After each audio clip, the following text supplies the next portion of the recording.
Tiffany Wisconsin, only fans की popular creator जो अपनी इरोटिक और वल्गर कंटेंट्स के लिए जानी जाती हैं। शोहरत इतनी कि आशिक इनके एक एक मिनट की वीडियो देखने के लिए हजारों डॉलर्स खर्च कर डालते हैं।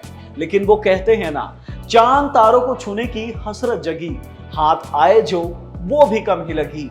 टिफनी का मामला भी ऐसा ही है।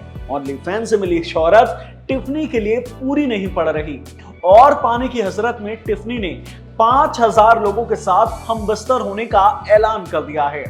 लाइमलाइट की प्यासी इस दुनिया में ऐसा दावा पहली बार नहीं आया।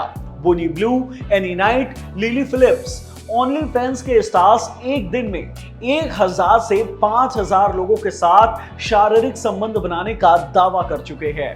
लेकिन ज्यादा से ज्यादा लोगों के साथ सोने का ये कौन सा क्रेज है? पैसा या शोहरत? किस लिए ये स्टार्स ये अजीबोगरीब स्टंट या एक्टिविटी करते हैं? आखिरकार इसके पीछे की साइकोलॉजी क्या है, जानते हैं इस वीडियो में। हेलो, मैं हिमांशु हूं और आप देख रहे हैं खबरगांव। पॉर्न इंडस्ट्री में एक पॉपुलर कैटेगरी है ग्रुप सेक्स। हालांकि एक सोफिस्टिकेटेड नाम है, पॉपुलर टर्म है गैंग बैंग, यानी कि 3 से अधिक लोगों का एक साथ सेक्स करना, जो कि आगे चलकर सेक्स पार्टी या सेक्स नाइट जैसे ट्रेंड में तब्दील होने लगा। साल 2000 के दशक के शुरुआती सालों में एक popular porn actress Lisa sparks इस एक्टिविटी को एक लेवल और आगे लेकर चली गई। लीजा ने 2004 में दावा किया कि उन्होंने 24 घंटे के अंदर 919 पुरुषों के साथ शारीरिक संबंध बनाए हैं। लाइमलाइट के घोल में सनी इस एक्टिविटी का अंत आज भी नहीं हुआ है। लीजा स्पार्क्स का दौर लुका छिपी वाला था, लेकिन ओनली फैंस ने इसे अब एक हाईली कॉम्पिटिटिव पेड सर्विस बना दिया है, जिसके क्रिएटर्स के बीच की प्रतिस्पर्धा ने लैंगिक संबंधों को पॉपुलैरिटी का बड़ा जरिया बना दिया है। ऑस्ट्रेलिया की OnlyFans creator Annie Knights ने 2024 में एक साल के अंदर 600 लोगों के साथ शारीरिक संबंध बनाने का दावा किया और कहा कि वो अगले साल ये संख्या और ज्यादा बढ़ाने की प्लानिंग में है। एनी नाइट्स को यौन मामलों में ऑस्ट्रेलिया की सबसे मुखर महिलाओं में शामिल किया जाता है। ओनली फैंस प्लेटफॉर्म में एनी नाइट्स और बोनी ब्लू को एक दूसरे की सबसे बड़ी कॉम्पिटिटर के तौर पर देखा जाता है। हाल ही में एक इंटरव्यू के दौरान दोनों क्रिएटर्स एक दिन में कौन सबसे ज्यादा लोगों के साथ सो चुका है, इसे लेकर बहस करते देखी गई थी। एक इंटरव्यू में एनी ने दावा किया था कि उसने एक रात में 16 लोगों के साथ संबंध बनाए थे, जिसके जवाब में बोनी ने कहा था कि उसका रिकॉर्ड 22 लोगों का है। साथ ही बोनी ने दावा किया था कि 3 हफ्तों के अंदर उसने 120 से अधिक कॉलेज स्टूडेंट्स के साथ संबंध बनाकर $2.5 लाख कमा लिए थे। एनी नाइट्स ने जिस तरह 600 लोगों के साथ सोने का दावा किया था, उससे आगे निकलने की चाह में बोनी ब्लू ने जनवरी 2024 में दावा किया कि उसने 24 घंटे के अंदर 1057 लोगों के साथ संबंध बनाए। और तो और बोनी ने यह काम कोई लुका छिपी या बंद कमरे के अंदर नहीं किया। बोनी ने इसके लिए बकायदा लंदन में $18 मिलियन का एक बंगला किराए पर लिया और इस पूरी एक्टिविटी को शूट किया मानो कोई बड़ा इवेंट चल रहा हो, और इसका वीडियो ओनली फैंस में अपलोड कर दिया। हालांकि नियमों का उल्लंघन का हवाला देते हुए ओनली फैंस ने इन वीडियोस को डिलीट कर दिया था। लेकिन एक दूसरे से बढ़त हासिल करने की ये ललक अब 1000 पुरुषों के साथ संबंध बनाने तक रुकती नहीं दिखाई देती। जून 2025 में बोनी ब्लू ने दावा किया है कि अब वो एक दिन में 1000 नहीं बल्कि 2000 लोगों के साथ शारीरिक संबंध बनाएगी और एक नया वर्ल्ड रिकॉर्ड बनाएगी। ये दावा इतनी तेजी से ट्रेंड करने लगा कि इंस्टाग्राम और टिकटॉक ने बोनी के अकाउंट्स को ब्लॉक कर दिया। ओनली फैंस में बोनी की पॉपुलैरिटी बूम होने लगी। पॉपुलैरिटी की इस बड़े नाव में सवार होने अब दूसरी कैंडिडेट भी सामने आ गई है, टिफनी विस्कॉन्सिन। टिफनी ने दावा कर दिया है कि वो गर्मियों के महीनों में 5000 लोगों के साथ संबंध बनाएंगी। टिफनी ने इंस्टाग्राम पोस्ट में लिखा है कि पहले वो 2000 लोगों के साथ फिजिकल रिलेशन बनाने की प्लानिंग में थी, लेकिन जब उन्हें पता चला कि किसी और ने ऐसा अनाउंसमेंट कर रखा है, तो उन्होंने 2000 नहीं बल्कि 5000 लोगों के साथ फिजिकल रिलेशनशिप बनाने का ऐलान कर दिया है।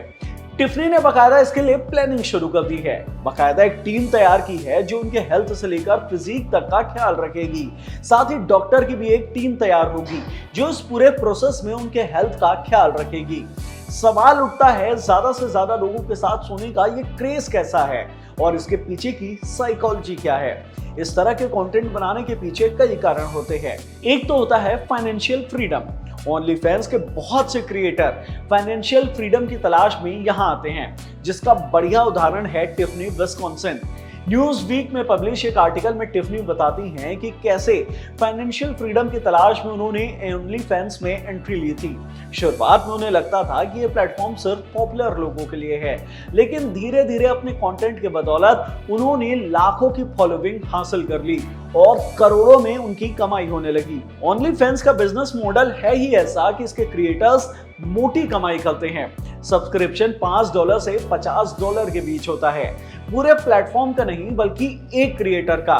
यानी टिफनी का अलग सब्सक्रिप्शन लेना होगा, एनी नाइट्स का अलग लेना होगा, बोनी ब्लू का अलग। हर क्रिएटर अपने कंटेंट का रेट खुद तय करता है, बशर्ते वो $5 से $50 के बीच होना चाहिए। ओनली फैंस सब्सक्रिप्शन फीस का 80% क्रिएटर्स को दे देता है, 20% अपने पास रखता है। माना कि 100 सब्सक्राइबर्स आपके हैं जो $5 का मंथली सब्सक्रिप्शन लेकर रखे हुए हैं। टोटल फीस हुई $500। इसका 20% यानी कि $100 प्लेटफॉर्म अपने पास रख लेगा और $400 क्रिएटर्स को दे देता है। इसके अलावा क्रिएटर्स भी कुछ स्पेशल कंटेंट्स के लिए अलग से फीस चार्ज करते हैं, जिन्हें प्रीमियम कंटेंट कहा जाता है, जबकि कुछ फॉलोअर्स अपने फेवरेट क्रिएटर्स को टिप्स दिया करते हैं। इन सब से कितनी मोटी कमाई होती है? टॉप क्रिएटर्स मिलियंस में पैसे कमाते हैं। बेला थॉर ने हाल ही में एक हफ्ते के अंदर $2 मिलियन यानी करीब 17 करोड़ रुपए कमा लिए। 20 साल की अमेरिकी मॉडल सोफी रेन ने 366 करोड़ रुपए की कमाई की थी। हालांकि ओनली फैंस में क्रिएटर्स की मंथली एवरेज कमाई $180 है, जो होते हैं करीब 15,000 रुपए। लेकिन यह देखा गया है कि सोशल मीडिया में पहले से जो क्रिएटर्स पॉपुलर हैं वो ज्यादा कमाई करते हैं और पॉपुलर होने की इसी होड़ में क्रिएटर्स अजीबोगरीब एक्टिविटी करते हैं, जिसमें से एक है ज्यादा से ज्यादा लोगों के साथ शारीरिक संबंध बनाने की एक होड़। दूसरा साइकोलॉजिकल कारण है सोशल रिबेल। मिर्जापुर सीरीज के गुड्डू भैया का फेमस डायलॉग है, शुरुआत मजबूरी में किए थे, अब मजा आने लगा है। ज्यादा से ज्यादा लोगों के साथ सोने की एक्टिविटी एक स्टंट है, जिससे लोगों का ध्यान आकर्षित होता है। इन सब की शुरुआत ज्यादा पैसा कमाने की लालच या ज्यादा अट्रैक्शन की लालच से होती है। शुरुआत में एक मजबूरी सी होती है, लेकिन जब उनसे मकसद पूरे होने लगते हैं, कमाई होने लगती है, सब्सक्राइबर्स बढ़ने लगते हैं, तो क्रिएटर्स ऐसी एक्टिविटी और बढ़ा देते हैं। फैंटेसी को भी इन एक्टिविटी का एक बड़ा साइकोलॉजिकल कारण माना जाता है, न सिर्फ क्रिएटर्स की बल्कि उनके फॉलोअर्स की भी। क्रिएटर्स अपनी फैंटेसी पूरी करने के लिए इस तरह की हरकतें करते हैं, दूसरी ओर उनके फॉलोअर्स अपनी फैंटेसी पूरी करने के लिए इन क्रिएटर्स के ये कंटेंट कंज्यूम करते हैं, उनकी इन अजीबोगरीब हरकतों के लिए ज्यादा से ज्यादा पैसे देते हैं और दोनों का काम चलता रहता है। बेशक इस तरह का स्टंट उन क्रिएटर्स को लाइमलाइट देता है, लेकिन इसके बहुत से नुकसान भी है। सबसे बड़ा नुकसान फिजिकल और मेंटल हेल्थ को लेकर है। OnlyFans star Lily Phillips ने साल 2024 में 24 घंटे के अंदर 101 लोगों के साथ हमबिस्तर होने का रिकॉर्ड बनाया था। इस स्टंट के बाद जब उनका एक्सपीरियंस पूछा गया तो वो कैमरे पर ही रोने लगी। लिली ने कहा कि कमजोर लड़कियों के लिए नहीं है, मुझे नहीं लगता कि मैं ऐसा करने के लिए किसी दूसरे को रिकमेंड करूंगी। और फिर लिली कैमरे पर ही रोने लगी। लेकिन जैसा कि हमने वीडियो में पहले ही बताया, लाइमलाइट, फेम, वायरल होने का क्रेज और इसी में सनी डॉलर की महक सभी को यहाँ अट्रैक्ट करती है। एक दिन में 101 मर्दों के साथ हमबिस्तर होकर रोने वाली लिली ने दिसंबर 2024 में एक बार फिर से इस तरह के स्टंट का ऐलान कर दिया, लेकिन इस बार टारगेट 10 गुना ज्यादा था। 24 घंटे के अंदर 1000 मर्दों के साथ हमबिस्तर होना।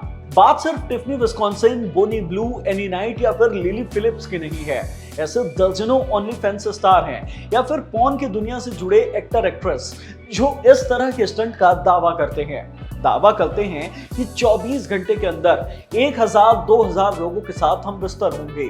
ओनली फैंस जैसे प्लेटफॉर्म्स ने भले ही इन क्रिएटर्स को फाइनेंशियल फ्रीडम दिया है, भले ही ये प्लेटफॉर्म या इस तरह की एक्टिविटी उन्हें फेमस होने वाला डोपामिन डोज देता रहता है, लेकिन हजारों लोगों के साथ फिजिकल रिलेशनशिप बनाने की इच्छा किसी सनक से कम नहीं है।